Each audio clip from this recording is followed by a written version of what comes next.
So first of all, I just want to say thank you to you for showing up and being a part of my journey in this doctoral program. So it's only in academia that someone would give you 8 minutes to present something that took you about 40 hours to put together on PowerPoint and a lifetime of work to make sense of. But alas, will you participate with me a little bit more? I have a list of things here. So just if you've experienced one of these things on the list, could you put your hand up and leave it up for a moment? So have you been in a car accident? Have you been exposed to a war zone as a soldier or a civilian? Have you lost a child either before or after death? Have you experienced a cancer diagnosis? Just leave your hand up in the room.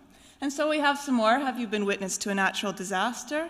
Have you experienced physical or sexual assault?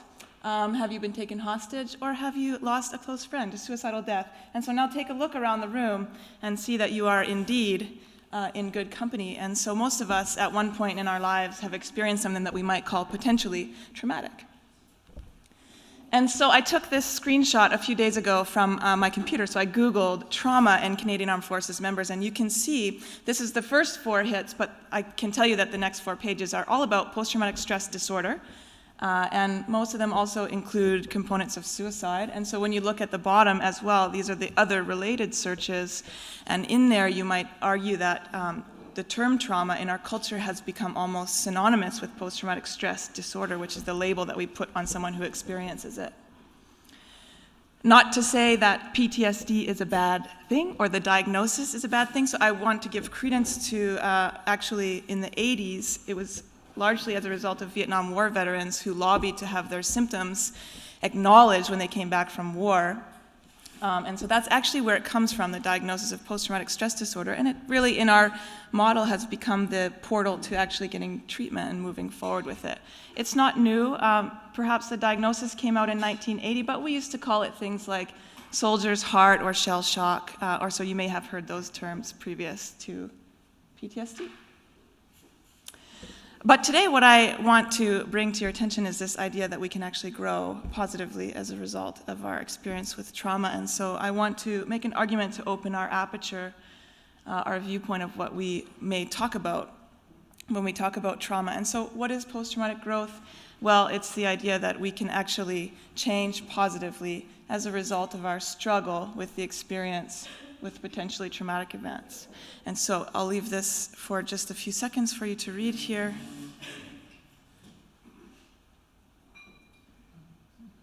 So somebody who doesn't understand growth may actually think that it looks like complete destruction. The idea of post-traumatic growth is also not new. So it's been around for thousands of years. The Buddha went around the world talking about how suffering is the route to enlightenment. And if the Buddha is not your thing, then maybe you like Batman, who saw his parents murdered as a child, and then he dedicated his entire life to a sense of purpose and meaning by saving Gotham City. Okay, so there are some myths about post-traumatic growth. It's largely still as a theory. So you'll prevent PTSD if you can facilitate post-traumatic growth. This is indeed not true. And you see in the definition of growth actually that we don't grow as a result of the trauma in and of itself. We grow as a result of the struggle with trauma. You don't have to have PTSD or any other negative consequence necessarily to experience post-traumatic growth. Not everybody will experience it, or maybe some people will experience it in some areas and not in others, and you are certainly not a failure if one of the outcomes that you experience as a result of trauma is not growth. Resilience, a related concept, is also sometimes communicated as one of the results of trauma, and so indeed you are not a failure if you experience resilience and not growth. But more importantly, I'm looking at growth from an interesting perspective that truly hasn't been examined very much thus far. And so this is a picture of Kelly Slater. He has 11 world titles in surfing competitions. He's a wonderful human being. At the top, you can read this quote, "You can't stop the waves, but you can learn to surf." It comes from the mindfulness tradition. Have you heard it before? From Jon Kabat-Zinn. And indeed, that's true, that you can learn to deal with life's struggles. And if you don't like Kelly Slater, then perhaps you like Bethany Hamilton. She had her arm bit off by a shark while surfing, and she actually grew from the experience, created a modified surfboard, and came back to surfing with one arm following it. But I can tell you that surfing is much easier if you have a surfboard, if you have a better instructor than this one, and if you have some conditions that actually support you being able to learn and to grow from your experiences. And so I am looking at growth in the face of trauma with an ecological model, and in my line of work in psychological wellness, what this means is that we're looking at the relationship between the individual and his or her surrounding environment. So most of the research that's been done in psychological wellness, particularly related to trauma and resilience, has been done from a post-positivist standpoint, looking at the individual as a locus of change. And this is great. This is all wonderful research. And what I want to do is augment our understanding of it by turning the binoculars in the other direction and looking at a person's environment, and actually more importantly, the relationship between that person's environment and themselves, because we know that health is not just don't smoke, don't drink, eat good food, and whatever else. Also, there are other determinants of health, including your gender, your socioeconomic status, your power, your healthcare system. 25% of your health actually can be attributed to your healthcare system. And so my research question is still quite broad at this point in my research journey. I want to know what are the factors that contribute or that breed post-traumatic growth or the potential thereof for members of the Canadian Armed Forces. And I use this just to give you an idea of what ecology means in my line of work. And so you see the individual in the center of this circle, and then from there you see they actually have a relationship with their family and their friends, and then their community, and then their leadership, and it gets more ethereal as we go out from here. I am using intersectionality as part of the framework for critically understanding the complexity of the problem of how you actually study something ecologically. So I'll give you one example. If you look at the top center here, one of the 6 suggested areas of inquiry for intersectionality is power. So in the Canadian Forces, I want to know, does your experience of potentially growing change if you're a private of the lowest rank or if you're a general of the highest rank, for example? And I want to know, in the more grand scheme of things in culture, does the speed at which we move contribute to our experience of potentiating environments that allow us to grow? And yeah, so I'm looking at the problem. I'm suggesting a mixed methods approach to the problem. So what I want to do is an interpretive phenomenological analysis. I should get a medal for actually being able to say that out loud. And then I want to use these, what I want to do is inquire into the lived experience of post-traumatic growth, particularly for members of the Canadian Armed Forces. And then I want to add that to what already exists out there in the literature on studying from an ecological standpoint when it comes to trauma and growth. And I want to create something to test on real human beings with an experimental design within our community. So I want to know, does it work? But I want to make sure that I'm doing it from a tuned standpoint first. And of course, this is Tuesday of 3 weeks, and so that changed 7 times since a couple of weeks ago, and so I'm sure it will change again. For the first years who might be interested in the more academic aspects of my research, I come at it from a very pragmatic standpoint. So I'm less concerned necessarily about pitching myself against another camp. What I really want to do is to create real world change and to transform the way that we see things in our culture, and I want to do it from a place of attunement, and I'm invested in it because I am a serving member of the forces, and I have many brothers and sisters who still serve, so it matters to me to do it in a good way. Hi everyone, and thank you so much for joining us this afternoon. As Runa mentioned, the title of my topic is Reframing Memory, Time and Place, the Transformation of German Remembrance in the Age of New Media and the Rise in Populism. So my one set of grandparents were too young to be part of the war generation, but my other set of grandparents were. And when I was younger, it didn't occur to me that I would engage in a detailed discussion with my grandfather about his first-hand narrative of the Second World War. Perhaps because I was a teenager, or perhaps because I wasn't aware of the fact that I was going to do my doctorate in this subject, or perhaps because most of the stories shared of the Second World War were silenced in our family. I was born in Germany, but I grew up in the Middle East, which means that I never got to experience learning about my own heritage and my culture in a German school system. So all the stories that I know and that I'm aware of have been reconstructed and reinterpreted by my parents, my family, and my friends. Now, I would like to introduce you to my grandfather. His name was Walter, and he's definitely a key inspiration for me to partake in this journey. He was 18 years old when he was conscripted to the military, and he wasn't able to return home for 6 years. And as part of this research, I'm hoping that I will be able to, in a way, trace his footsteps and his memory, and to a certain extent, be able to experience his firsthand narrative. Now, I could do that, for example, by looking at artifacts such as a collection of letters of war. My family has a few of those, and for most of them I'm unable to read them just because of the type of German language that was used, but just even phrases or words or dates and locations help me reconstruct that specific part of my past. So I'm sharing this story with you today because it's one way that individuals such as myself, a German millennial, can incorporate the past of Nazi war heritage into their collective narrative today. I'm interested in exploring this topic because there is an evident evolution of culture, and this is supported by the literature, and therefore I'm interested to know how the transformation of remembrance occurs into education across generations. Let me give you an example. Since last October, I was involved in a pilot project with the Dachau tour guides in Germany, and one of the responses from one of our participants is the following, and I'm just going to give you a couple moments to review the quote.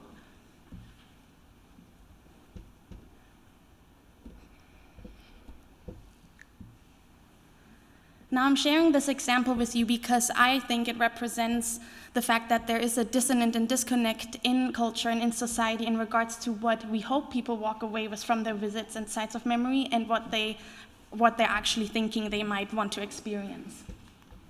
So therefore, my research question is, how do German millennials who visit sites of Nazi war heritage incorporate the Holocaust into their collective narrative? Now, I can look at this problem or social issue from two perspectives. On the one hand, populism. Over the last couple of years, there's been an evident increase in right-wing parties and the passion or the support for right-wing parties in Germany. There's been an increase in right-wing activism, an increase, unfortunately, in vandalism all across Europe. And this map shows that even though Germany is a slightly lighter blue color, which means that there's not yet as a dominant amount of population that support right-wing political parties, you can still see that on average in the little pie chart in the center, that on average more people are favoring right-wing ideologies. So specific to Germany, the re-elections that started last year in October, we can see that the right-wing political parties, which is the blue-colored graph, is now the third biggest in parliament, and in fact, for the first time ever in history, that they were able to receive seats in parliament. Now, another way we can look at it is through new media and the increase in and usage of technology. So this is a graph that shows big data, and it helps me to situate my research inquiry in the global context. And I'm showing this to you because I'm hoping that we can take away from this is that looking at both of these trends, that the fact that the discussions around new media and millennials increased, why don't we use that as an opportunity to be able to incorporate discussions around the Holocaust, the Second World War, and Nazism into our collective narrative today? We could also look at it at a more local level. So for instance, on average, millennials spend 39% of their day engaging with their smartphones versus engaging with their family members or friends. So specific to my research, we could transform it into this way and of course argue and debate about whether or not this is an issue. I would like to show you some pictures now and would just like to ask you to reflect personally on them about your possible assumptions.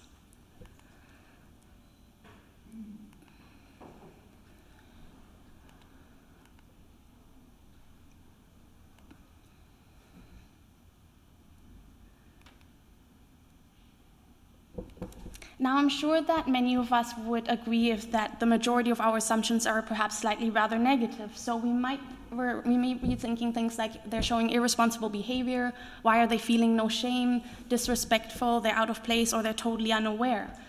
But what if I told you that, for example, in this case, she was studying the Holocaust and the history of it with her father, so she did this as a trip in the anniversary of his death. It's all to say that, and I would like to use the words from this quote, that nowhere does memory crystallize with a more powerful and oppressive force than at those historical sites and places where the events shaping this very remembrance and determining memory occurred, the authentic sites of history.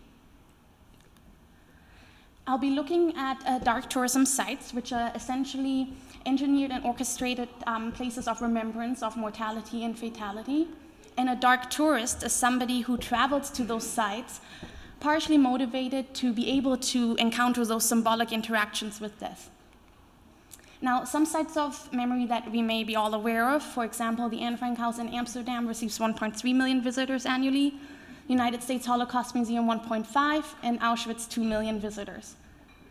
More specific to my research, I'll be looking at sites of memory in Germany. So for instance, the Dachau Camp Memorial Site receives 900,000 visitors annually, and the Nazi Party rally grounds, 250,000. I'll be looking at critical ethnography as for my methodology because it's committed to addressing social injustice and inequality. And I'll be doing my analysis through narrative inquiry and socio-historical and dialectic approaches. As for my methods, I'm proposing a mixed methods approach at this moment, mainly focusing on qualitative approaches. And I would just like to highlight the reflexive vignettes because I think that one will be, in a way, the strongest one for my research because it allows me to incorporate my own positionality and have my voice as a researcher heard in my dissertation. And as for my conclusion, I'm hoping to be able to contribute to theory of change in the form and partially in the form of a photo voice project. And I'm hoping that the photographs that are contributed by German millennials not only let us understand their narrative and how they're incorporating it in society, but also lets us learn the transformation from remembrance to education in the 21st century. Thank you.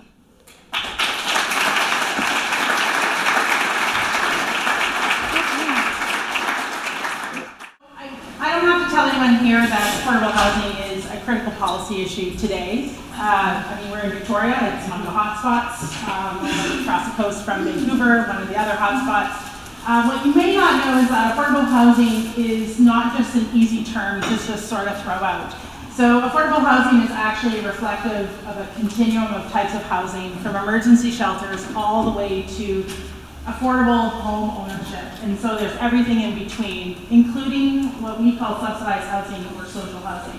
And that's where I'm sort of focusing my research. So full disclosure, I work for one of the largest social housing providers in Edmonton. My role is to sit in sort of that mix between the policy and research side and the frontline delivery side. So I get to see the impact of what all the rules and the policy decisions that are made on the people who come into the system. And for those of you who don't live and breathe social housing, just a quick sort of 101.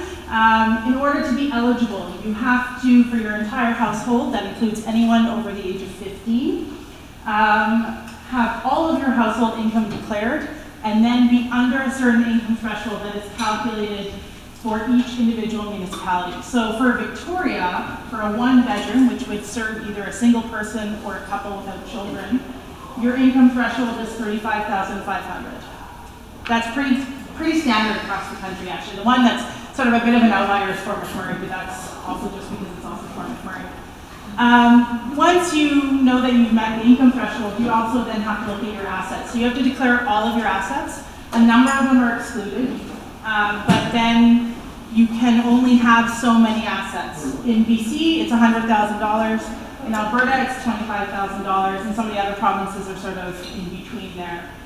Once you know that you've met the asset threshold, then you also have to look at what your citizenship status is. There's limitations on who can be served. Notably, those who are in a private sponsorship situation are not allowed into social housing unless the private sponsorship is broken down. Only then, when you're determined to meet all of those criteria, you get then decided to be placed based on your priority and need, and each province and each system has a different sort of way of determining who gets priority. So you can imagine as you go through this process, how demoralizing, how intrusive it can be. And then often the answer you get is, great, you're on a list. And then you wait. And your wait can be a couple of weeks. It can also be a couple of years. And your life sort of goes on, but you're still trying to sort of tie yourself to this system. And if you are in, then that's great. You're paying 30% of your income towards your rent, which is calculated on a whole different algorithm that you guys don't necessarily need to know about because it's really boring. But you also then have to continually show that your income is at a certain level to be able to either have your rent calculated, or in Alberta, once you're over the income threshold that you were deemed to be eligible for, we actually have to evict you. So you can imagine how sometimes heartless the system is feeling to people who are actually in need quite a lot of housing, and how foundational housing is for you to be able to layer everything else for your life in when you have a safe and affordable place to live. So just a sense of sort of the social housing context is important to understand why I'm now looking at an intersection between social housing and well-being. So the sense of subjective well-being has increased over the last number of years, where governments are starting to now use it as a way of measuring how a society is growing. So it used to be just firmly looking at GDP. That was a sense of, you've got economic growth, clearly the country's doing well. Now we're looking at what's the level of subjective well-being for a country, a community, or individuals. And subjective well-being is defined a number of different ways, but essentially you're looking at your life satisfaction, how you're feeling, and that can be positive or negative, and a number of other factors, and it's multidimensional. So you're looking at people's physical health and mental health, but also their relationships and their sense of belonging and sense of community, and their feeling of safety and security. And so why is this important in particular now? It's great to say there's a measure and governments are using it, but what's happening is it's also becoming more and more important and informing public policy, and particularly social policy. And we're now seeing, with the introduction of a national housing strategy last year, and some other provincial and territorial strategies that have been introduced over the last couple of years, there's an increasing linkage between safe and affordable housing and someone's increased well-being, or someone's increased social inclusion and economic inclusion. And that's great, that's really important. However, what's not being talked about a lot is how the system can actually enable those that are living in the system how to increase and support and promote their well-being. There's a huge gap in this. And one of the challenges is that this system tracks a lot of information. You can imagine how much personal information we have about people. You can imagine how much information we have about the costs of homes and turnovers and maintenance costs, but we don't actually have a lot of non-housing outcomes. So it becomes really difficult not only to do a quantitative side of your research, but also to figure out how we're even talking about increasing someone's sense of well-being in this system. And I'm intentionally keeping it at a systems level. My interest is looking at that regulatory framework, the policy system and structure that exists around this. It's a heavily regulated system. And so essentially my research question is, how do we best design a social housing system that supports and promotes the well-being for those who are living in the system? And how I'm doing that is looking at the 4 Western provinces, so I'm using a comparative analysis approach or methodology, and choosing the 4 Western provinces. BC has a larger strength in terms of its research on social housing. The Prairie provinces don't in so much, so I'm also running into a little bit less research that's already been documented. And unlike traditions in England and the Netherlands, there's also less just generally in Canada in terms of looking at social housing. So I'm hoping that this will also contribute in a way to that body of research for other people to be able to keep going in this area. But in terms of looking at that, so looking at what are the systems, how are they existing now? Is it just a policy issue? Is there a role for housing providers to be able to do this? And comparing it and trying to come up with sort of what elements may be in existence now or should be in existence that would help really create that system that we now all want to move towards. Thank you.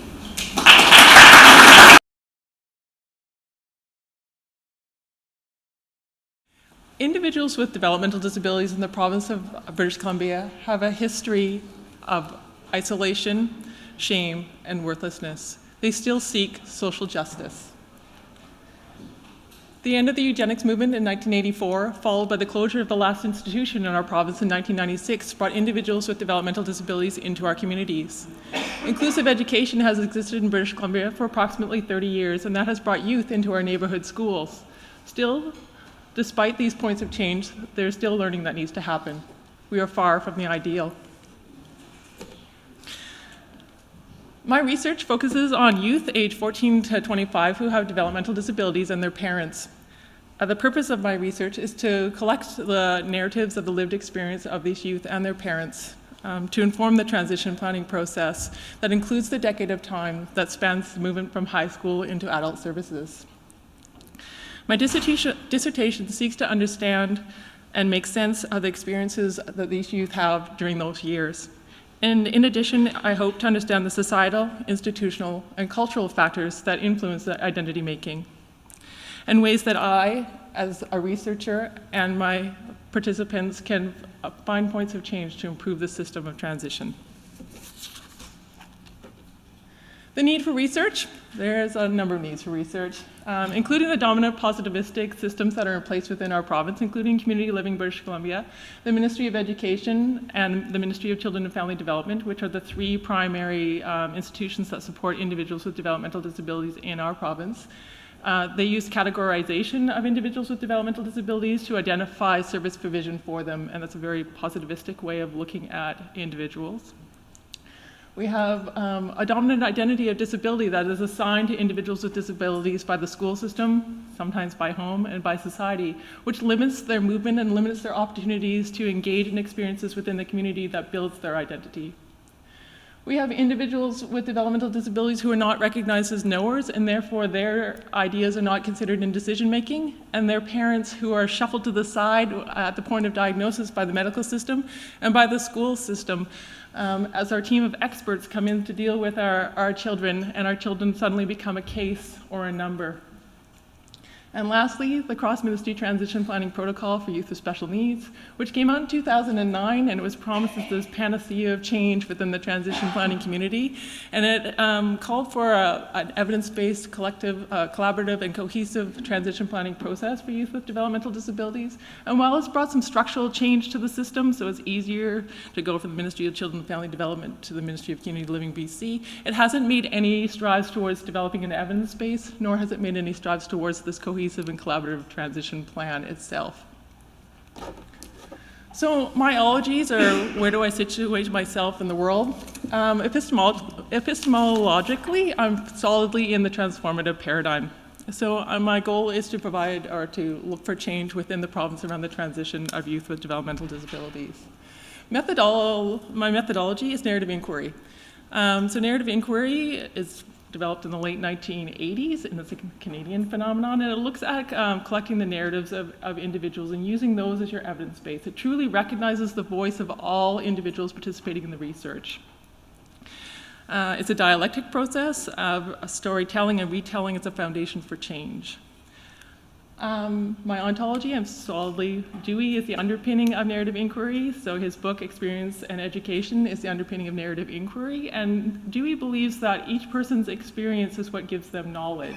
And so therefore, one person's knowledge can't be valued over another person's knowledge. So that is an important concept when working with individuals with developmental disabilities, because often their knowledge has been set to the side. And my axiology is pretty straightforward. It's social justice. A research question: how can the knowledge constructed from narratives of youth with developmental disabilities, age 14 to 25, and their parent, improve long-term planning across a decade that includes the transition from high school to adult services in British Columbia? My sub-questions: how do the experience of youth with developmental disabilities affect their identity formation? How does a deficit-based approach to service delivery in provincial institutions affect identity formation for youth with developmental disabilities and their parents? And lastly, how can the parents of youth with developmental disabilities support the self-determination of their child? Participants, I'm looking for individuals who fit the requirements of the transition planning protocol. By their definition, are youth between the ages of 14 and 25 who have developmental disabilities or an IQ below 70. and one of their parents to participate in this. Recruitment will be through emails going out through various disability support groups within our province. I'm hoping to get 20 participants altogether. I want to see if there's differences between urban and rural and Indigenous populations of families who have children with developmental disabilities. So I'm hoping for 8, 8, and 4 within the different groups to see if there's differences amongst their responses. My methods, I'm going to be using mixed methods, but primarily qualitative methods is my main one, so I'm using narrative inquiry. And in narrative inquiry, there's 3 components. So there's the collection of the data, the narratives from the individuals, which is part of the field experience. Those are then can be converted into field text through the restoring or the retelling of the narratives that are collected. And finally, there's the grounding in the research to the production of the research text. Now I know that I'm working from an actor-agency perspective between some really enormous institutions, and I don't want to end up like this guy here. So I know that I need to speak their language, which will require some numbers and a little bit of math. So I'm going to be using some quantitative methods as well, particularly to look at my second sub-question, which is around factors that are related to self-determination. So I'm going to be coding all my narrative using the Nussbaum's 2011, the 10 central capabilities of the human development approach. So I'm going to be using those capabilities and coding the data and juxtaposing that to the Ministry of Education's categories of deficits. So if you have an intellectual disability in the province of British Columbia, your IEP goals or your education is based around 3 deficit areas.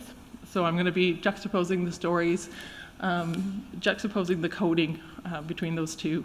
So it's a little bit of a critical paradigm I'm going to be using there. I'm going to do some crosstabs and some fancy stuff, and we're going to come up with some numbers that will hopefully lead to this goal at the top, which is to show the impact of a deficit-based model against a holistic model to encourage looking at the whole child instead of looking at the disability of the individual. My hope for research outcomes, I wanted to share with you to top this, or to end the presentation, some of my parental worries as my son tries to find his way in the world as an autonomous, knowing entity unto himself. The consistent devaluing of individuals with developmental disabilities pushes my research forward for me and for thousands of other parents within the province of British Columbia who are going through this process each year. Because narrative inquiry relies on language devices such as imagery, metaphor, simile, and description, I wanted to create a image for you guys as listeners. So I want to use a metaphor that describes the current transition process and my worry as the dominant social construct of disability impedes our progress. When I think about the transition from high school to adult services, a process that spreads over a decade of time, I think about the Leo Leone story, Fish is Fish, in which a minnow and a tadpole are friends. The tadpole grows legs and goes onto the land and then comes back to tell the fish about the wonders that he has seen. The fish then tries to follow the frog onto the land because he imagines the wonders the frog has described as better than his water habitat. What if my son is a tadpole becoming a frog in the transition between high school and adulthood to emerge into the wonders of the world? However, he's not recognized as knowing, and he isn't given the chance to emerge, so he's kept in the safety of the shallow water's edge instead. Neither fish nor frog, neither fully in nor fully out of society. I want my son to walk in the bright sunlight of life on land, to be seen, to be included, to be the best version of himself, created through the restoring of lived experiences, learning, stretching, and growing in confidence to leave the shallows. I not only want this for my son, but I want this for all youth in transition in the province.